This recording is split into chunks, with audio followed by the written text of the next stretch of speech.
Welcome in to the Rockies Insider. I am your host, Patrick Lyons, on a very special AL Central themed episode, an AL Central spectacular.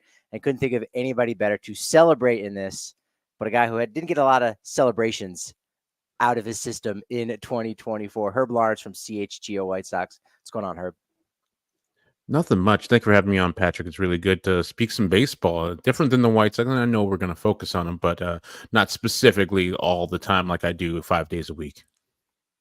Yeah, it can be nice. I've been there for the last, I don't know, 6 seasons in a row of losing campaigns where you try to hmm find those silver linings. And, both the White Sox and Rockies literally have silver linings in their logos. So you have to be literal in that sense. So, yeah, we'll talk about the White Sox. We'll talk about the next round of the playoffs, the division series, preview that a little bit.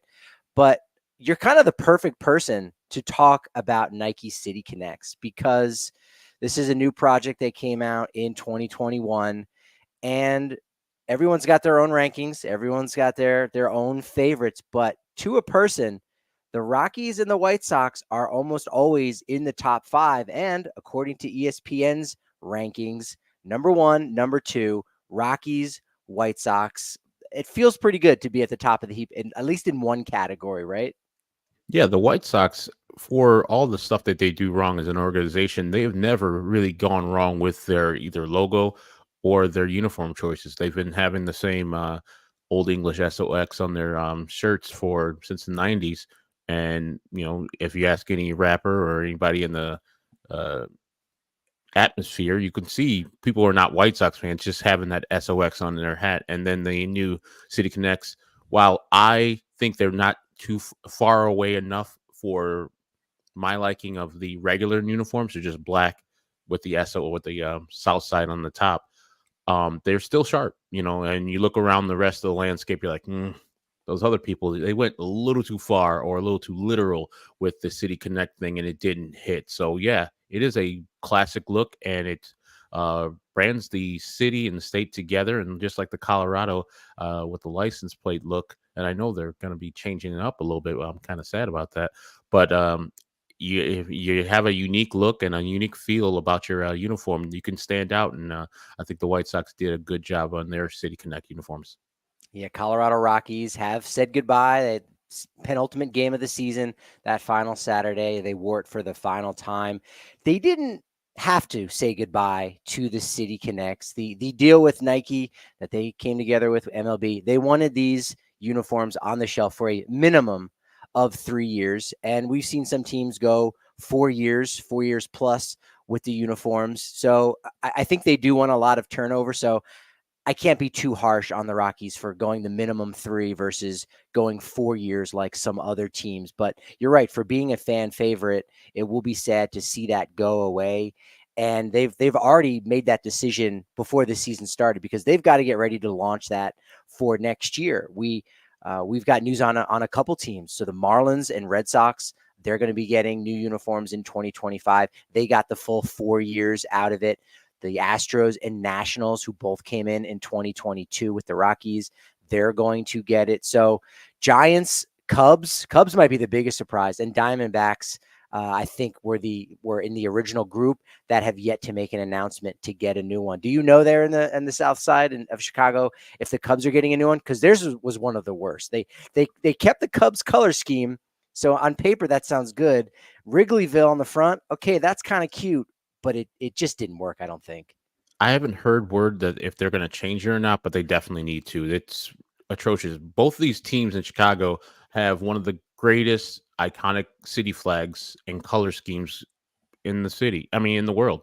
And they refuse to use them. Like the Cubs used it in their cap with the Chicago and the star inside of it. But I think going more to a light blue would be more advantageous and better. It would sell better in the circles of Chicago for either of the teams. And speaking of Colorado, I mean, the Colorado flag and looking like the Denver Nuggets of the old, I think that's probably the future, hopefully, of the Rockies uniforms, because with all those great colors there, I mean, you can't go wrong.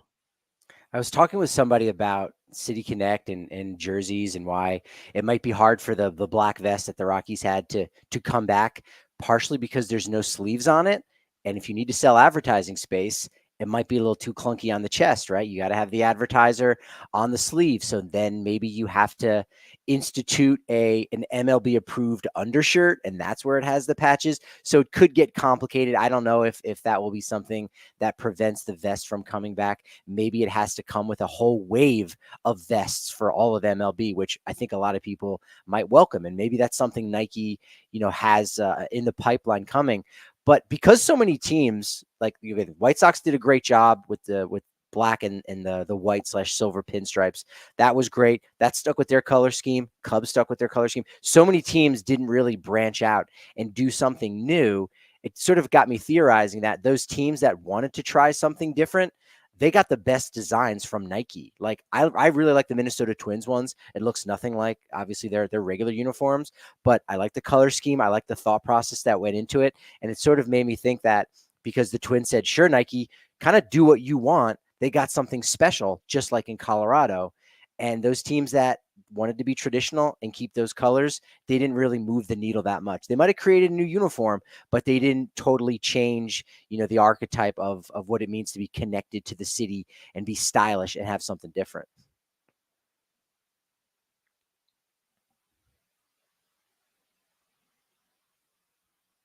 Yeah. So going into next year, I Yeah, know and on I think that I hope the White Sox once they're.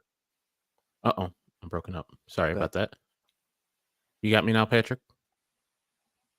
Yeah, I think hopefully when the White Sox are eventually done with these current City Connect uniforms, they allow somebody else who is not White Sox affiliated, like Nike, just to say, "Hey, do your worst, and we'll sell it. We'll sell the heck out of it."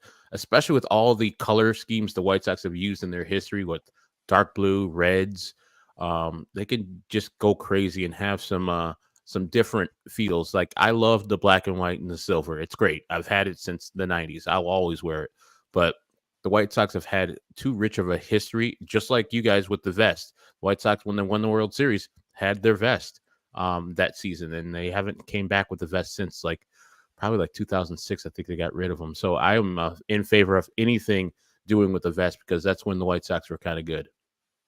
it's probably too soon, but as we're workshopping this, I wonder if we could get, maybe not in City Connect 2.0, but maybe the third iteration here coming in 3-4 years, if everyone gets vests, if that becomes the thing that Nike, wants to push. I could see something like that going and kind of changing up the flair, changing up the flavor just a little bit. And as you said, with the White Sox, they've had a lot of different colors in their palette. Only the Oakland Athletics, well, rather the Athletics, as I believe they're going to be called going forward, Mm. and the New York Yankees are the only ones that have not participated. So you have got the two extreme ends of baseball not participating. I think eventually they will. I don't think the Yankees can be an outlier like that.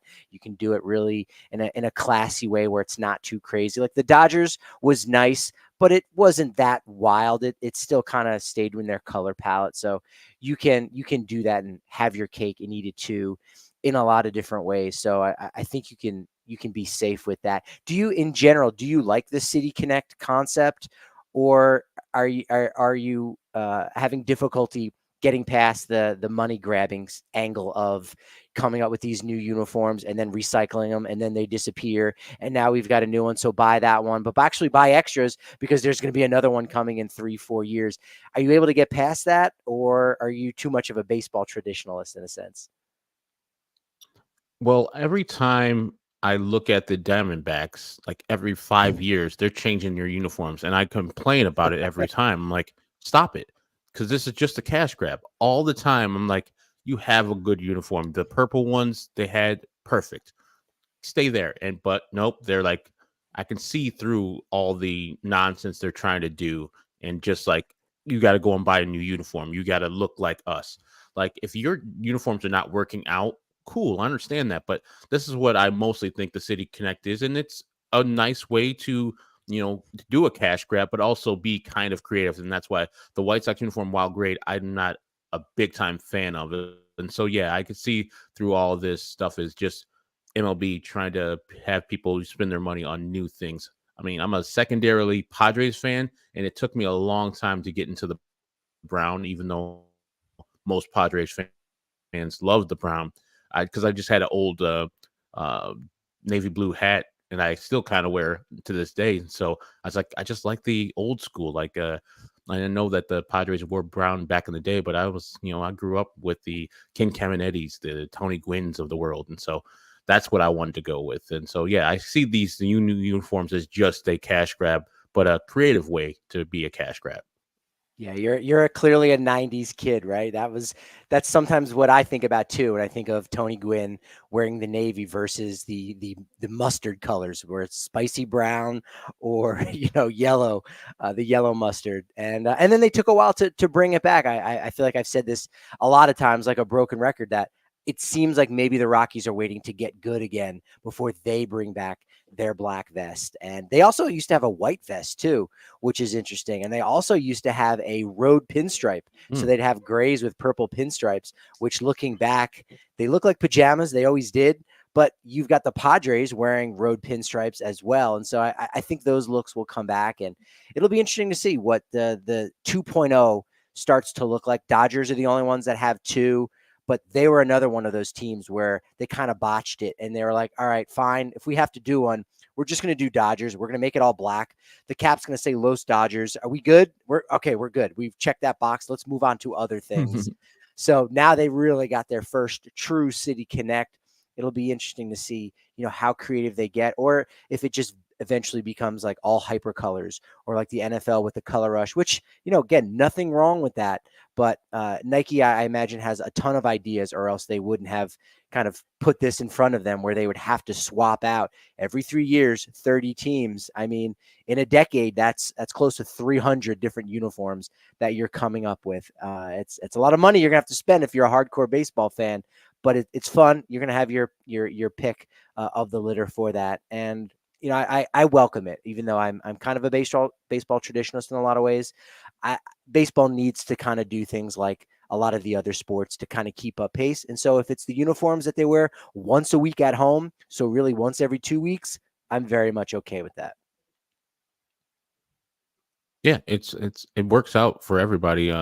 Like you said, the two teams that don't participate are, outliers, but for the most part, you see those uniforms around, especially guaranteed rate field during the days that they wear. The White Sox wear theirs on Monday, Southside Mondays. So you see those uniforms around that day. But if I go around the city of Chicago, firstly, it's a 70-30 split, if that, with Cubs Sox. But so I don't see that many White Sox jerseys. But those Southside uniforms that they wear on Monday, I barely see them outside of the stadium. So, and same thing with the Wrigleyville uniform. So the city of Chicago hasn't, really blanched onto this or grabbed onto this City Connect thing. And maybe it's because of the uniforms not being the greatest, especially the Cubs one. That's an interesting concept. It's almost like, again, if you're an expansion club, which, we had that here in Denver, it takes a while, I guess, for your brand to get out there.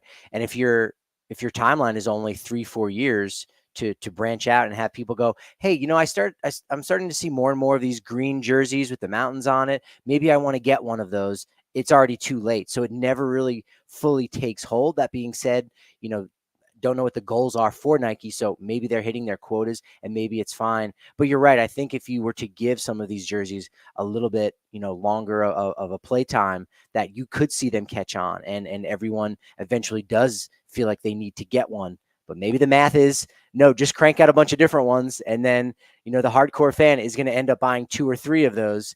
And that's going to make us more money than if we just let an iconic City Connect, which sounds like an oxymoron, but an iconic City Connect like Southside for the White Sox or the Green Mountains of Colorado, if we let that play out, we'll be able to sell more. Maybe the math is more in favor of just churning out one every 3-4 years.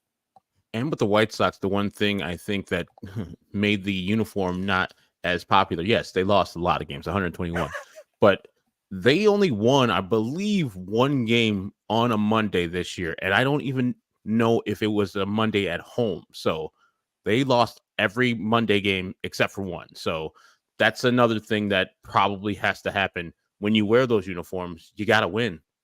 And then when the White Sox usually in the past wore those uniforms and they won, the next pitcher would wear that the next day until the streak ended. And so that was the thing. Like, it was one and done for those City Connect uniforms because the White Sox, firstly, were losing a lot of games, and especially on Mondays.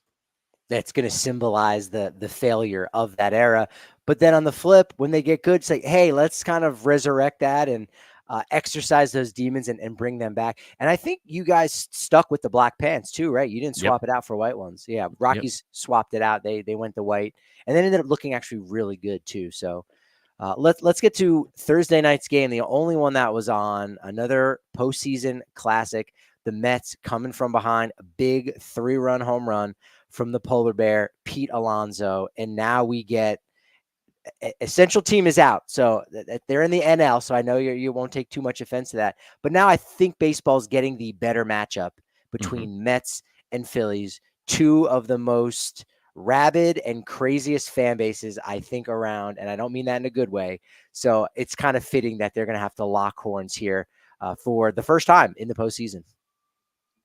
Yeah, sorry about the noise in the background, but in 3 of the 4 divisional series, you're getting divisional matchups, which is awesome. And the Mets and Phillies is what I want, because that is, as you said, rabid fans both individually, and then when they go against each other, they just don't have any liking for each other. That's what you want. You want a little grit and a little sandpaper between the teams, and the same thing you're gonna get with the Padres Dodgers. But I was rooting for the Mets last night up until the 6th inning, because my man Jose Quintana, who's a former White Sox, who, by the way, when I was in Denver, literally in Colorado in 2017, he pitched his last game for the White Sox that day. And so I've been rooting for him ever since then. That was the first rebuild. Now we're in their second one. But I've been rooting for that guy since then. He's been a great champion for other teams. His last time he pitched in the postseason was 6 innings, I think, when he was a Cardinal in the playoffs, and they got the no decision because that's Jose Quintana. But this is amazing what the Mets are doing, like down to their last 2 outs. And, I saw the John Boy video where they're pretty much getting all the signs, and Devin Williams is having a tell on his glove for fastball or changeup. And Pete Alonso saw that his glove was a little wider open and a little down on his chest. Hey, that's a changeup coming, and he did not miss that pitch at all. Knew it immediately that he got most, if not all, of that ball, and that is exciting to see. Like, isn't that like the first time ever that a team has won in the 9th inning on a comeback home run like that in that fashion? And it was great to see. Didn't score any runs before that. Got 3 off of one of the best closers in the game in Devin Williams. And I don't know even if you're not a fan of those 2 teams, if you're a fan of baseball, that game last night had everything. 2 pitchers battling at the beginning of the game. Then those 2 consecutive home runs by the Brewers were just awesome to see. And then that 3-run homer by Pete Alonso was just great. And then ended it up with the Francisco Lindor unassisted 6-3 double play to end the game. I mean, that's great baseball right there. That's good and entertaining baseball. And that's what's going to continue into the next series. And this Phillies team, while the Mets are exciting and while they've done a lot, the Phillies team is the best team in the National League, I think. And it's not close because they have the starting rotation that many would envy. I mean, you got Nola, Wheeler, Sanchez. It just keeps on going down the line. Then the lineup with Schwarber, Bryce Harper, Baum, et cetera, down the line. They have like 6-7 hitters that you would love to have on your favorite team, and they're all in that team. And then a bullpen that shuts them down. So I think it's going to be a competitive series, but I ultimately think these Phillies are just too tough for a lot of teams, and especially the Mets, because that starting rotation from the Mets, while I love my man Q, it doesn't match up to that Philadelphia Phillies rotation at all. Yeah, that division series matchup is momentum versus a monster. And I think that game on Thursday was kind of perfect for encapsulating everything that is baseball today and the postseason. I mean, you got the Brewers, who were one of the biggest surprises of the year after losing their ace in Corbin Burns and losing their manager, and only recently losing their general manager. The the architect in everything that's been successful in Milwaukee, and he goes to New York. They've got none of those guys, and they don't miss a beat. Christian Yelich gone for much of the year, and so they're able to continue to have that success.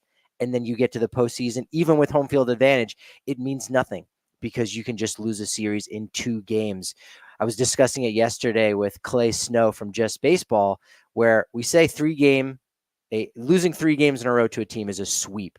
And the guys at Cespedes Family Barbecue, the BBQ cast, Jake Mintz and his partner, they were talking about if you lose a 4-game series, that's a mop.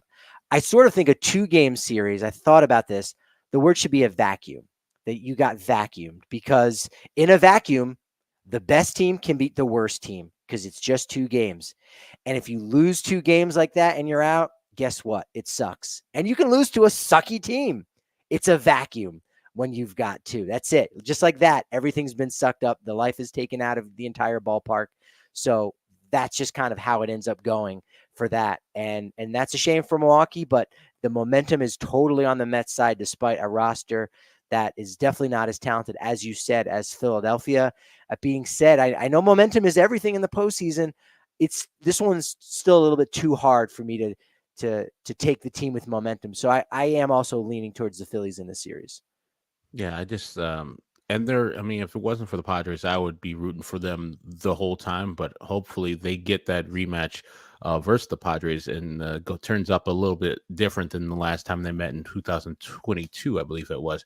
But that team is just the owner's committed, Middleton's committed, Dombrowski's committed, everybody on that team, the manager is committed.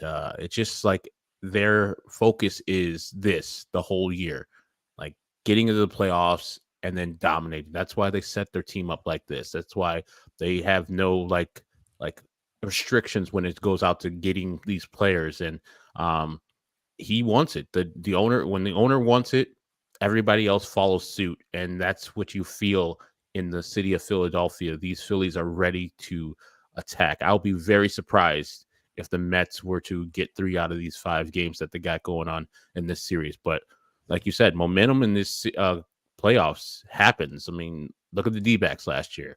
Like, they just caught fire at the end of the year, got to the World Series. Same thing with their World Series opponent, the Texas Rangers. Just caught fire, got all the way to the World Series, won it. But I think they're built to win these World Series. The only thing I would caution against is like what teams last year kind of warned against, like the Orioles. You know, you don't play for 5-6 games and you don't have live bullets. It's hard to crank that back up when the live bullets are starting again. And the Mets have been playing playoff type baseball for a while now, like for weeks, because they need to win every single game. And so they're in that mode. Now, the Phillies have been kind of cruising to the finish line because they've been, NL East champs for a minute. Will it be hard to up that game or to ramp it up? We'll see. But I think their pitchers will keep them in the games, even when the bats are kind of slow to get up to the speed of playoff baseball and what the Mets will be throwing at them. They thrive in this kind of environment. They're used to it too. So even if they're down, I mean, you look at the Boston Red Sox in 2004, where they had that roster that had a little bit of the postseason pedigree. So when they were down 3-0, look, let's just win today. They had enough of the veterans to go ahead and do that. And they ended up bouncing back from being down 3-0, the only time in baseball history. And so, yeah, this Phillies team would be one where, should they lose the momentum and lose the first 2 games in Philadelphia, as wild as that may seem for Citizens Bank Park, which is such a fortress, they are one of those teams that would be able to bounce back and you wouldn't have that problem. So maybe the Mets can have a little vacuum in Philadelphia. I'll have to ask Jordan Schusterman if he wants to give that the blessing for a 2-game knockout. But yeah, that's super interesting. And I do have to ask you, and you're in a good mood today. And so we're going to talk about the White Sox here in a second. So you're going to be in a bad mood. This will be a precursor to that. Are you upset at all about Tobias Myers? Because he got the start, as you said, the 2 pitchers, Q versus Myers on Thursday, a rookie starter for the Brewers, drafted by the Orioles in 2016 in the 6th round. turned around and was traded for Tim Beckham. There's a name to remember. Gets traded to Cleveland for 17-year-old Junior Caminero, who's now one of the best prospects in baseball.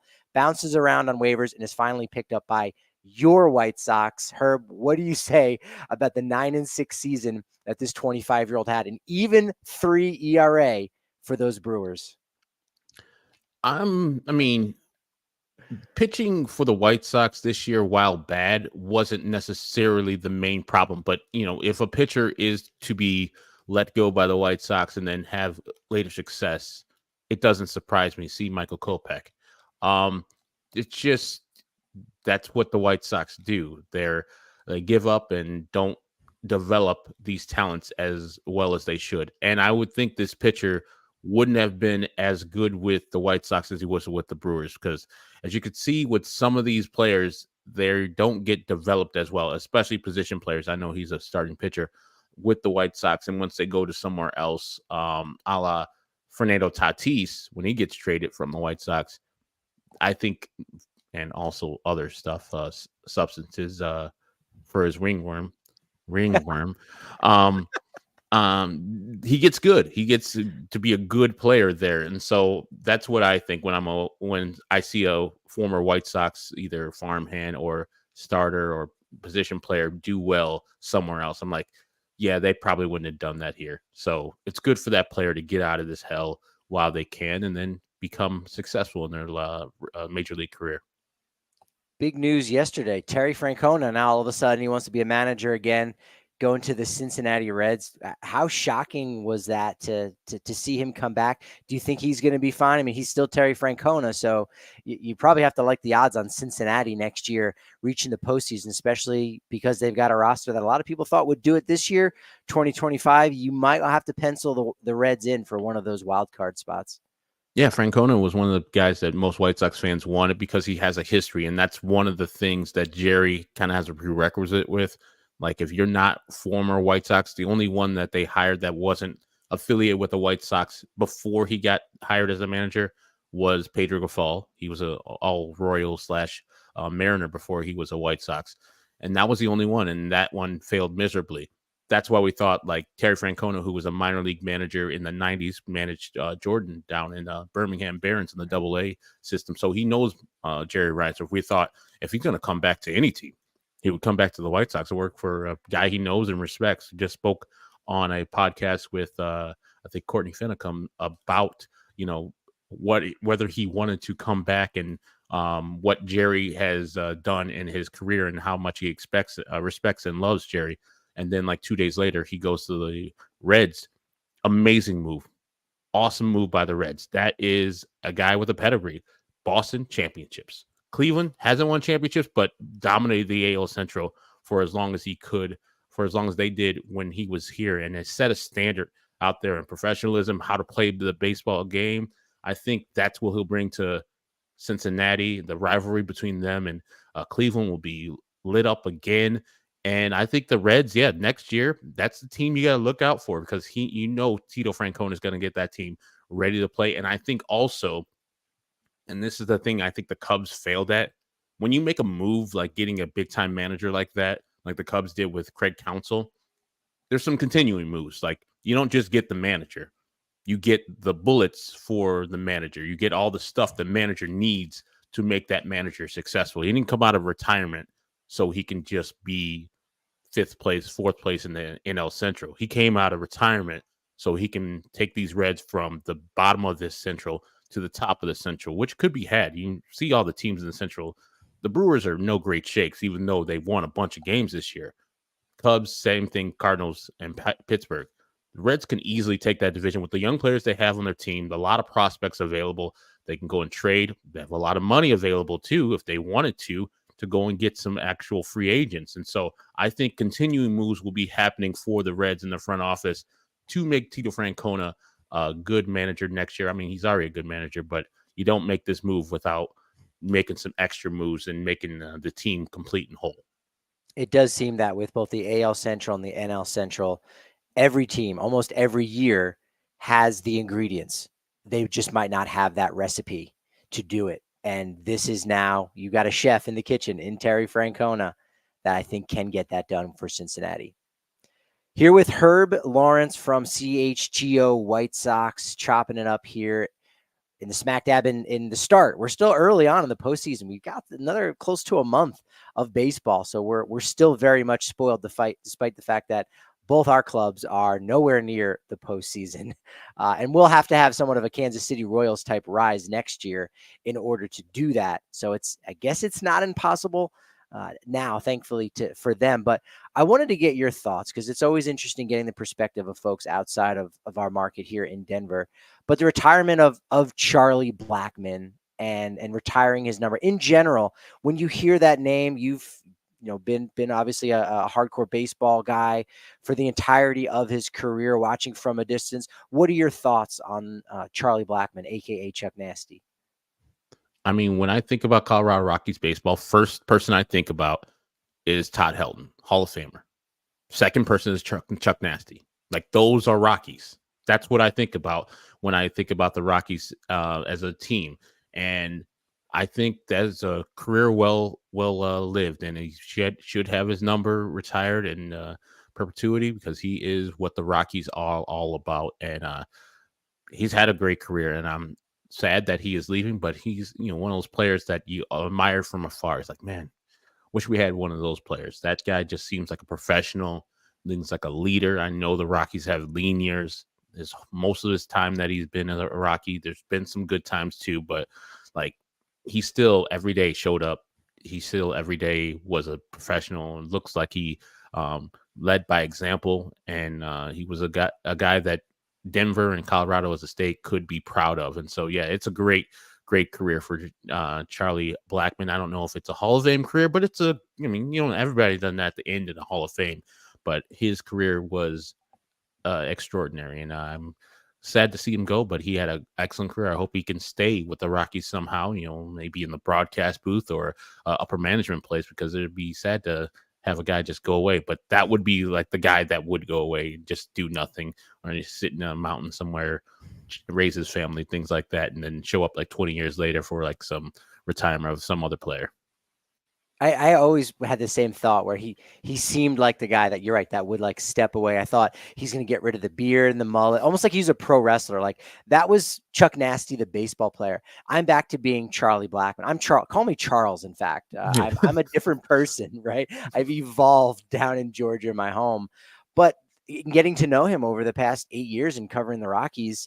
He wants to be back. He does love baseball. He loves his family, and I think he's going to have a perfect balance of those things, and he should be back next year at spring training. We don't really know what his role is. I imagine it'll probably be one of those special assistant to the general manager, so he can just jump around to some of the minor league affiliates, maybe even be more of a presence in the clubhouse. We see Vinny Castilla at Coors Field a lot doing those kind of things. So he will be back, and you're right. He was there for a lot of lean years. It struck me last night because the Rockies, 6 consecutive losing seasons here right now.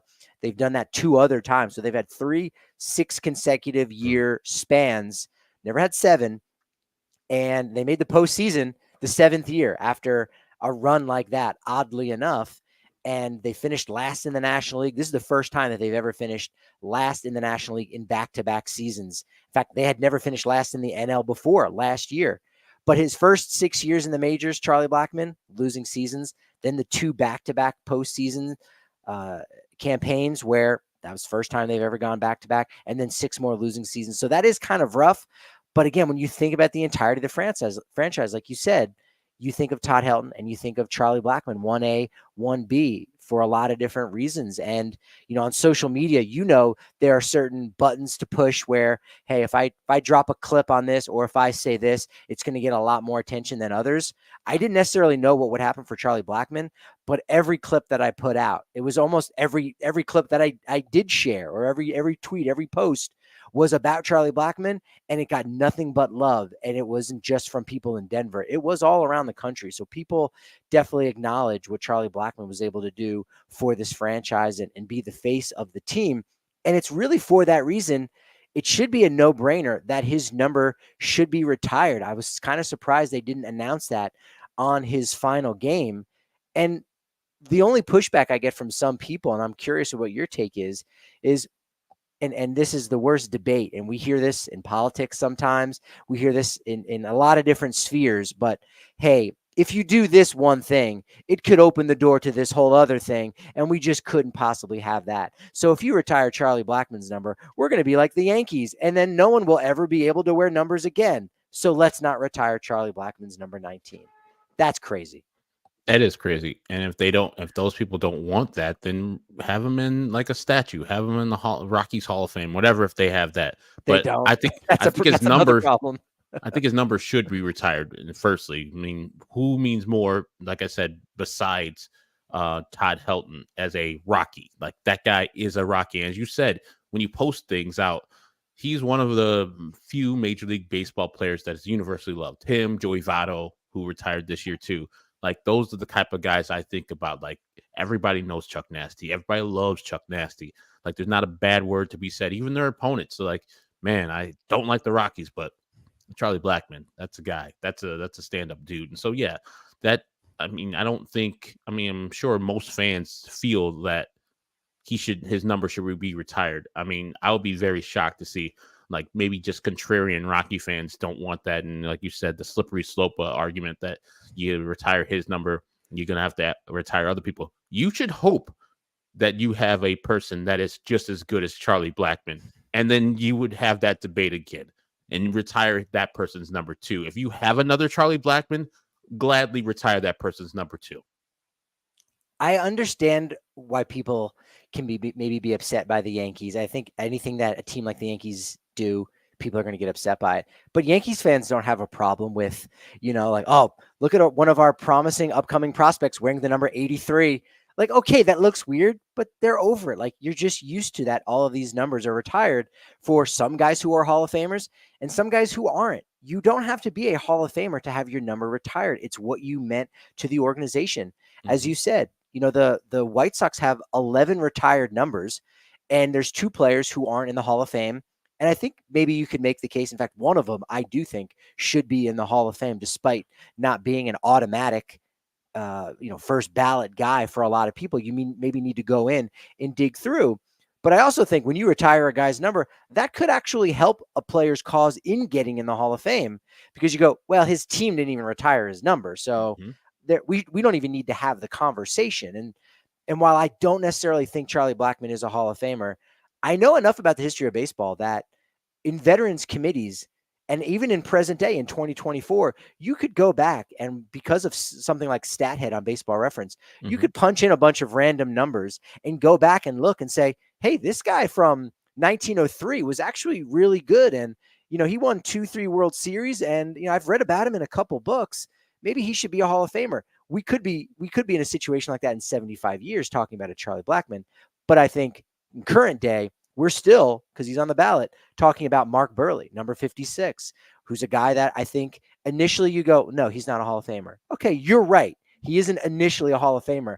But if you go back and look at how many consecutive 200 innings pitched that he had and how he posted and winning that World Series there in 2005 with the White Sox as a leader of that staff, he is one of those guys. I think Paul Konerko is almost the exact same thing on the other side, number 14 for the White Sox. Those are 2 numbers that are retired, and that helps a Hall of Fame cause. And even if it doesn't get you into the Hall of Fame, look, the Astros have retired Larry Dierker's number. He was a pitcher. He was a broadcaster. He was a manager. He meant something to the city of Houston and to the Astros organization, and they retired his number.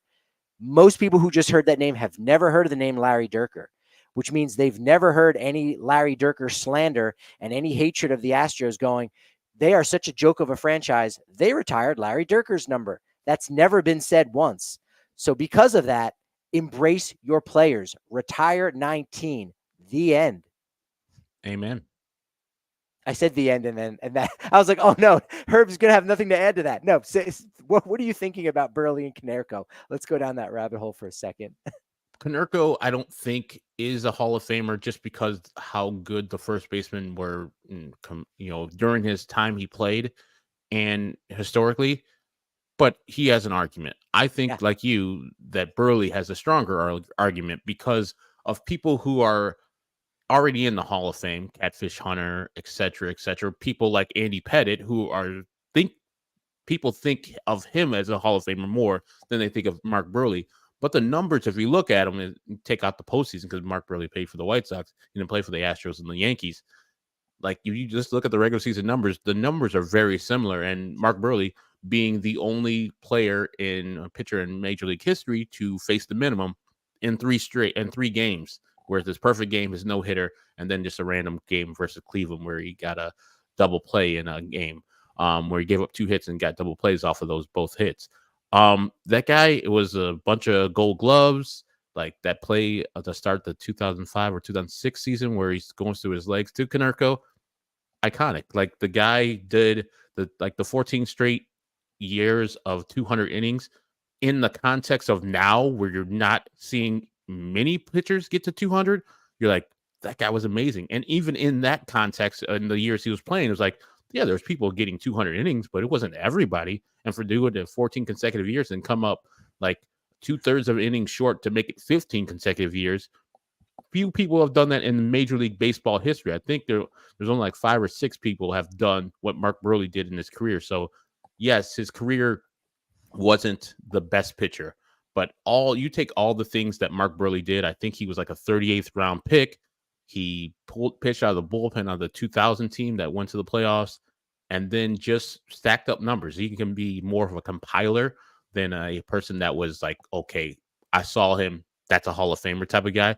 But at the end of the time, you're like, that pitcher did enough and did it at a above average frame where you're like, yes, that's a Hall of Famer. And like you said, a veterans committee with people who have played versus Mark Burrow is like, yeah, he wasn't the best, but he got outs after outs after outs. And that's what we're trying to get. He wasn't trying to strike everybody out. He just knew how to pitch. And if you're talking about a great pitcher, Mark Burley is one of them. There's not many players who've had a career like Willie Mays. He's inner ring Hall of Famer. You expand that out a little bit and you say, well, there's not a ton of players who had a career like Mickey Mantle. Mm-hmm. And there are also guys who never had a career like a Mark Burley, where you're that consistent. Sure, never really had the heights, only had Cy Young votes 1 year, but a 4-time All-Star, 4-time Gold Gloves. As you said, those innings pitched, 200 plus wins.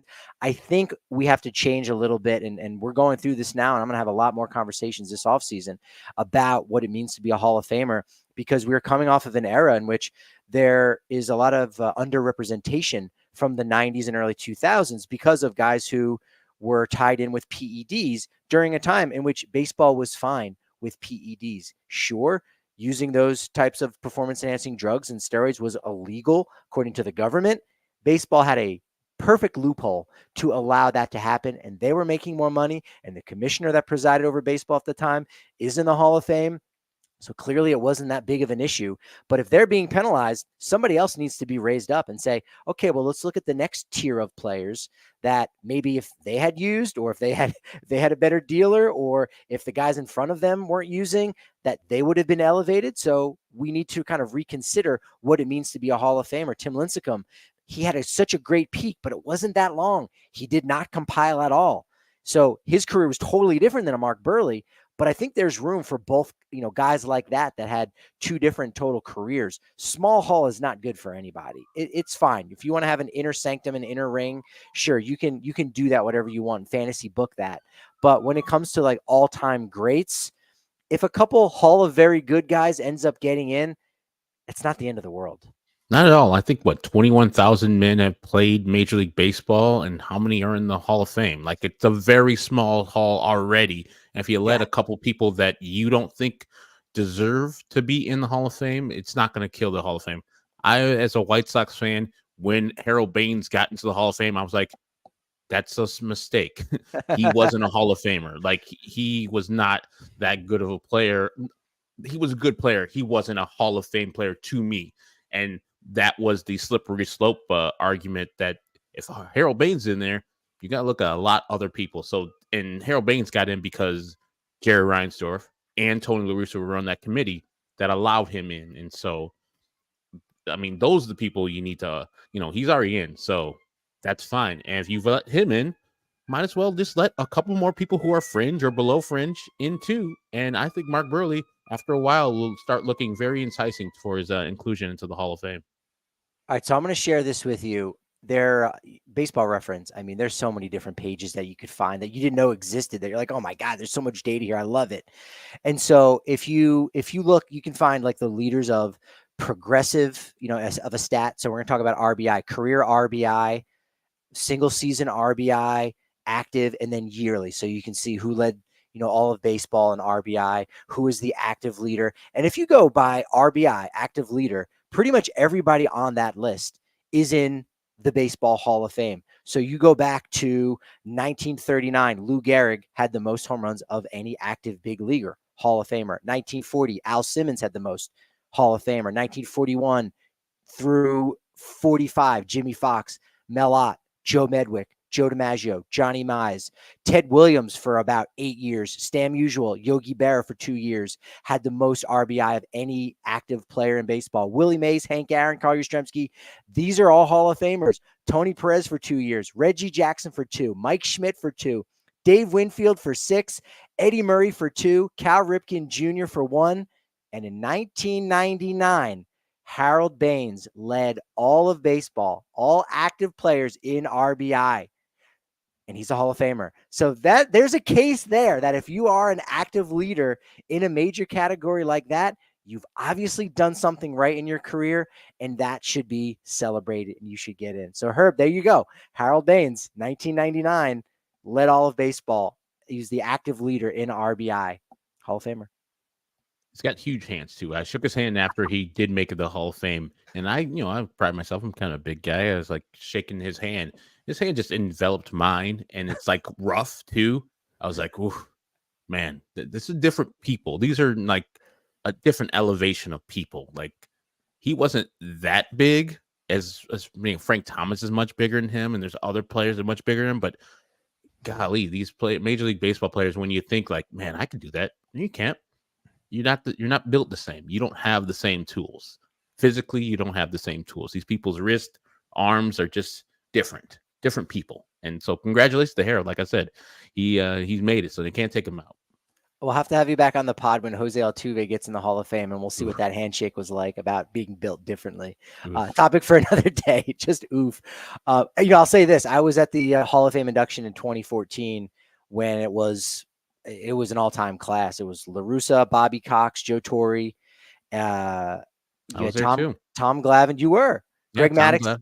And Frank Thomas. Yeah. Frank Thomas came in on, so they have the ceremony on Sunday, and then Monday they go off and do some kind of speech, and was a member of the Hall of Fame. That's a little tip there. If you go to for induction, just become a member of the Hall of Fame. You get early access into the museum, and it ends up paying for itself very easily. Got in early. They had it roped off. All the players were going to get their photograph with their plaque, for the first time. And sure enough, it kind of cleared out a little bit. Frank Thomas walked in a double doorway. He took up the whole doorway. might be the biggest human being I've ever seen. Love Frank Thomas, the big hurt. My confirmation name is Thomas for my uncle Tom, and Frank Thomas. So little fun fact there. All right, let's get into the postseason. Let's get into the division series. You're the guy to talk to. The Tigers and the Guardians, first time these clubs have met in the postseason. First time any AL Central clubs have gone head to head. I mean, the Guardians are the team that has done it all year long. Kind of not a surprise in that way. They plug in Stephen Vogt, and he becomes the guy. And the Guardians are the team with a lot more star power. They've got one star. They've got Jose Ramirez and a couple other guys you might have heard of. But other than that, that's the only name I think that anybody knows. This will be another matchup of managers. It was AJ Hinch versus the Astros. Now it's going to be AJ Hinch versus Stephen Vogt, and also Jose Ramirez. What do you think about this matchup? Are you excited? Do you think this is going to be some really sneaky good baseball for the baseball loving world to experience? Oh yeah, I'm a big fan of the Guardians. Even though I'm a White Sox fan, the White Sox pretty much try to model the Royals and getting former Royals on their team, Pedro Grifol, etc. And that didn't work out. Even then, I was like, be the Guardians. They're more suited to win games, and what they do out there is just win games with different people. You talked about the superstar they have, and he is one of the least talked about superstars in the game. After he hangs it up, he's going to the Hall of Fame. People look at his numbers or just see his Cleveland times as like, he's good, but not great. He's great. As a White Sox fan, he's extraordinary. Plays a great third base, hits from both sides of the plate, hits a bunch of home runs. I think he hit 35 this year, 35 doubles, steals bases. He's the guy. He is a electric guy. But they have people like Josh Naylor at first base that gets the job done. Jimenez, Rocchio at shortstop. They have a lot of just above average guys. Nobody that's a real guy that you're going to be, that's an all-star except for the guy in left field and Stephen Kwan, who leads it all off. That guy's going to probably catapult himself onto the national audience tonight or this weekend when he does play versus the Tigers, because he's just so good. He does a lot of things the right way, especially with that bat. And so there's just a thing with the Guardians. They lost Tito Francona to retirement last year. Stephen Vogt just takes the ball and keeps on running. The Guardian system is just exactly what teams who don't want to spend a lot of money should be modeling themselves after. I know Tampa is also another team to do that, but then you have to get a big time analytics department, which the White Sox are not about. But a couple of years ago, they had Miles Straw in center field. It didn't work out, but when he did play, he was good. Now this year, they just go with a different center fielder. And same thing a couple of years ago, they had Oscar Gonzalez hitting a big time home run versus the Tampa Bay Rays. I know he's not a Guardian anymore. Now they got a Big Christmas and Noel.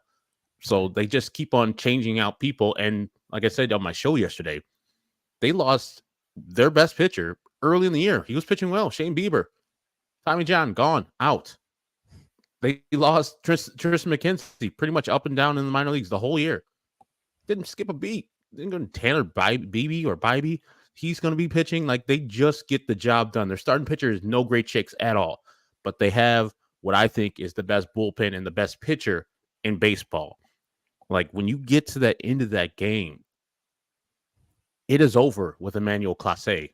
Game's over. If the Guardians are winning, that game is over. That man's at 102-mile-per-hour cutter. Good luck. It's like Mariano Rivera, but with 10 more miles per hour. Like, enjoy. So I think the Guardians are just way too good for the Tigers, even though the Tigers have the best pitcher, even though I just said that Class A might be the best pitcher. But if you're talking about starting pitcher, the Cy Young Award winner is Tarek Skubal. And if Tarek Skubal can give them a game that can steal one of those games in Cleveland, then they have a chance.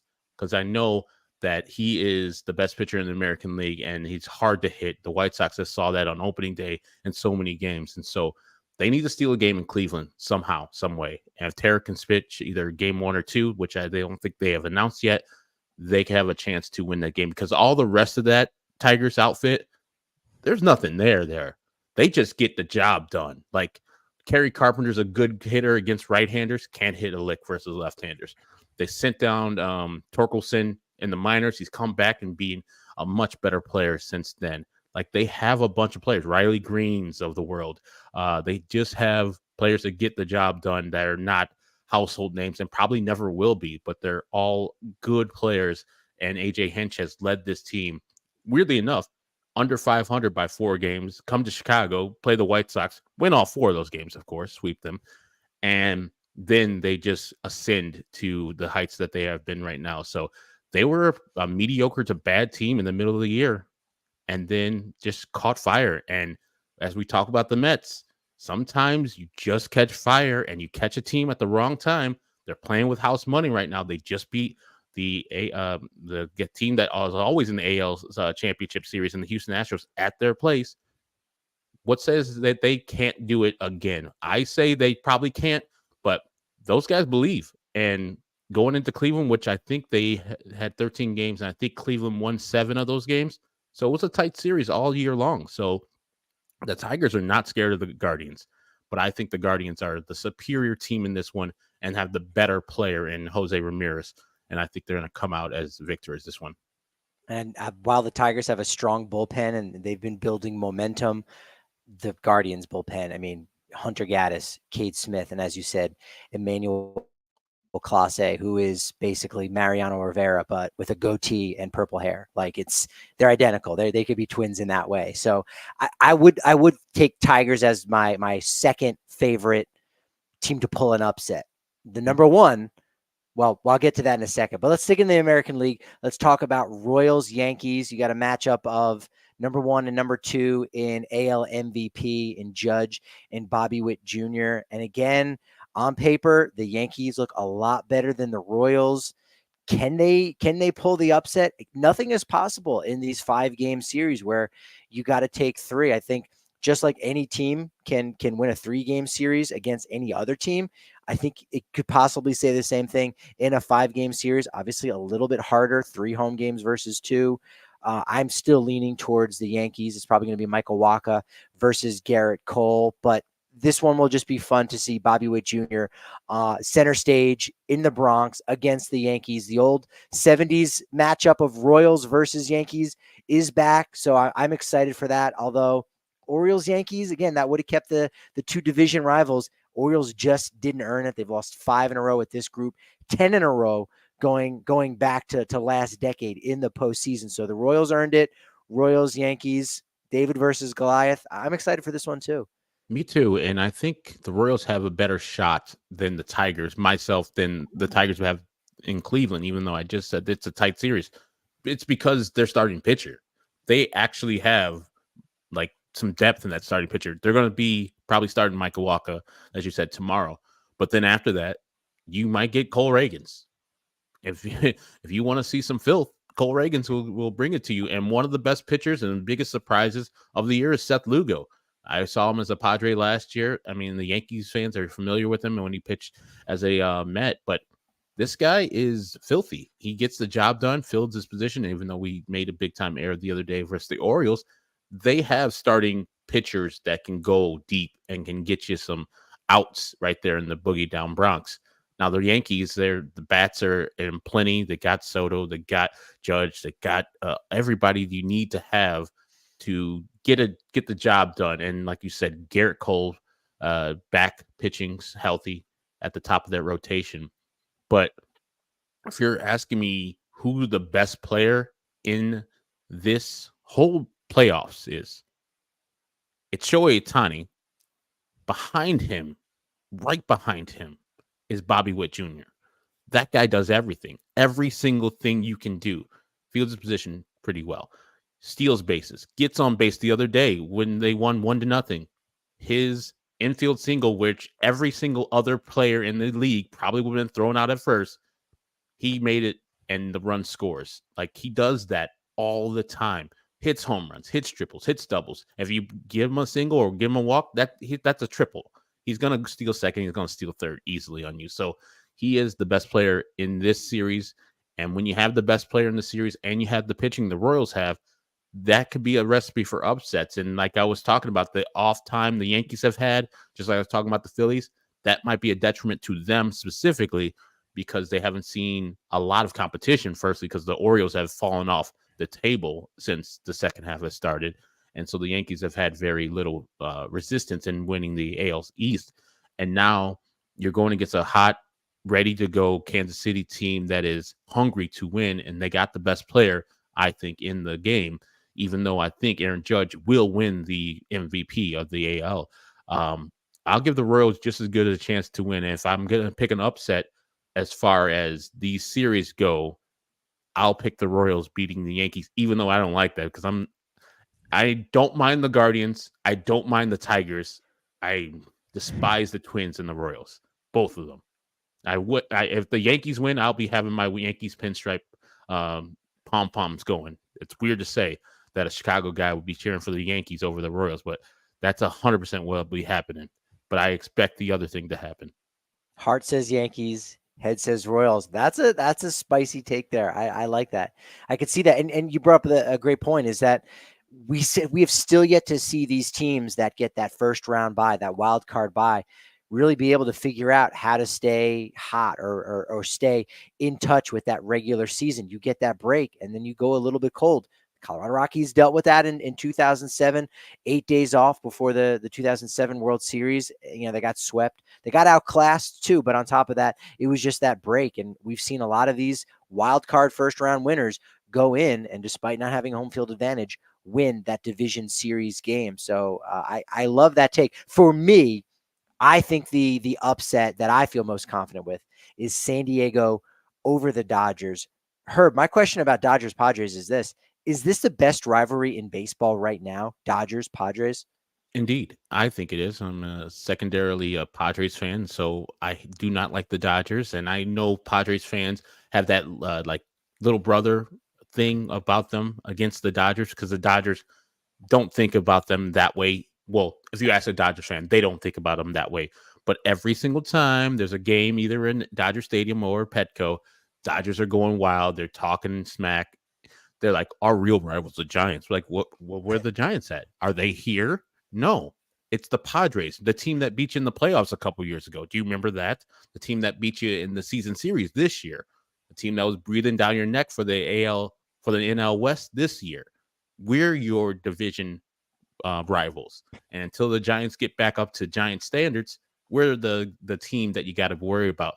I know you called it an upset, and it should be because the Dodgers are number 2 seed, Padres are number 4 seed, but I wouldn't call it an upset at all. I expect the Padres to beat the Dodgers.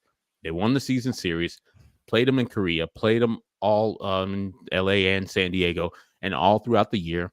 I think it was clear that the Padres are not to be played with, and the Dodgers know it. And there's all the problems the Dodgers are having with their starting pitchers, and they're not very healthy there, even though I think they still have a good starting staff out there. I know just Joe Musgrove being out and probably missing the rest of the time is going to hurt the Padres, but they still have Dylan Cease probably going to be starting on Saturday. Then you go back to Yu Darvish. Then you get Michael King, who pitched an outstanding game the other day. So they still have starting pitchers that can get the job done, while the Dodgers, I don't think, can match up with that type of arsenal as of yet. And I don't know if they're going to be pitching Shohei Ohtani in relief. Hopefully not. Hopefully he's just a hitter, and when he's up, when there's nobody on first base, we put 4 fingers up and you go to first base, Shohei Ohtani. I know you're fast, whatever. We'll deal with the guy we have to face behind you. And if it's a limpy Freddie Freeman or if it's a Mookie Betts, we'll deal with that because you are the best player in baseball. The last thing the Padres are going to allow this to happen is Shohei Ohtani to beat them in his first playoff series ever, which is a weird thing to say because you're like, this great player has never been in the playoffs. You got to remember, he's been an angel his whole career except for this year. So can he show up? Can he show up for when the bright lights are shining the brightest at him? We already saw him in the World Baseball Classic where he did show up and pitch phenomenally, hit phenomenally there. Now this is a different animal, different beast. You're going against your main rival in the San Diego Padres with the pitching staff that they have and the runs they can put up on the board. So you got to keep up with them. I think the Padres will come out of this as a winner. They'll get one of those games in LA and then close it out in San Diego in 4. So I'm not too concerned about it. I think San Diego is also playing with house money. If the Dodgers beat them, everybody say, yeah, Dodgers supposed to win. If they win again against the Dodgers in the playoffs, in the divisional series, man, everybody is going to be clowning the Dodgers. And San Diego going back to the NLCS again, the second time in 3 years, they're going to be elated. So there's no real expectations for the Padres to necessarily beat the Dodgers. And so I think they're playing with that on their shoulders. Like, we can play free. We can play. There's no pressure on us. The pressure is all in LA's hands. I think it's one of a series where, on paper, when you look at the personnel, it favors the Dodgers. Maybe not by a ton, but it favors the Dodgers. But as you just outlined very eloquently, the narratives are all in the Padres' corner. And right, nothing to lose. They finally got that momentum with Mike Schilt at the helm. He seems to be pushing the right buttons to figure out how to get all these guys to buy in and play together. And they are the ones definitively who have the momentum on their side. And as I say this out loud, I'm imagining that atmosphere on Saturday night, because we know how raucous it can be at Dodger Stadium. How do the Padres respond? How do the fans respond? Do they get just shut up? Are they going to be silenced? Kind of like how Milwaukee was on Thursday night after that Pete Alonso home run. I don't know, but I'm going to be watching. Hmm. That's postseason baseball in a nutshell there. And hopefully, this turns on and creates some more baseball fans. It's funny because the Mets and Phillies played in the London series. So maybe there's going to be an uptick of people watching their series in the division round, in England and in South Korea. You had Padres and Dodgers. And sure, a lot of Asia was probably going to be paying attention to this a little bit more because of Shohei Ohtani and Yu Darvish and Ha-Sung Kim and Yoshinobu Yamamoto, who's getting the ball in game one against Dylan Cease.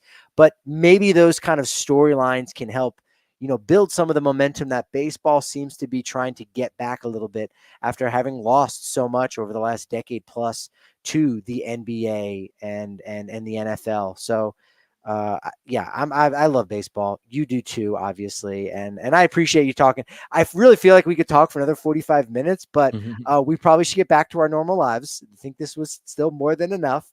And go ahead and plug away, Herb, because you do incredible work. And everyone, again, you're knowledgeable, and this is what I want people to take away: is that while you work for CHGO and you're on the CHGO White Sox, podcast and the live show, you know all about the Chicago sports, you know all about baseball. So anytime you're in front of a mic, you should be listening to Herb because you're going to take something away from that. So go ahead and plug away. Let folks know where they can learn a couple thing or two. Appreciate the compliment there, Patrick. Yeah, Yeah. I'm on CHGO White Sox. We're on daily, 4 o'clock Central Time on YouTube, Samsung, and Roku. And so we do White Sox off-season coverage nowadays. And so mostly talking about who they're going to be hiring as managers, since it won't be Tito Francona anymore. But Ecknerwall 23, that's my last name, Lawrence, spelled backwards with 2-3. That's for Robin Ventura, longtime Robin Ventura guy. All right. Well, I won't mention Nolan Ryan, except I Yeah, just did there. My bad. My bad it's on that. fine. I'm used to it. I mean, as long as you didn't mention his bad managerial career as a White Sox, oof, those are rough No, 4 years. I think the Nolan Ryan stuff was worse for his reputation.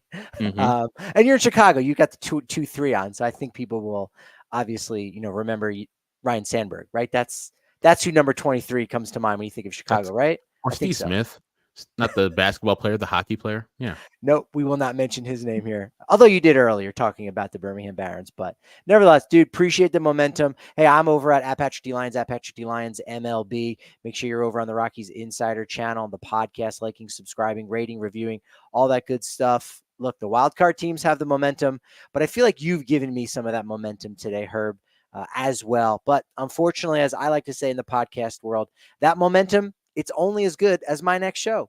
So I'll talk to you then.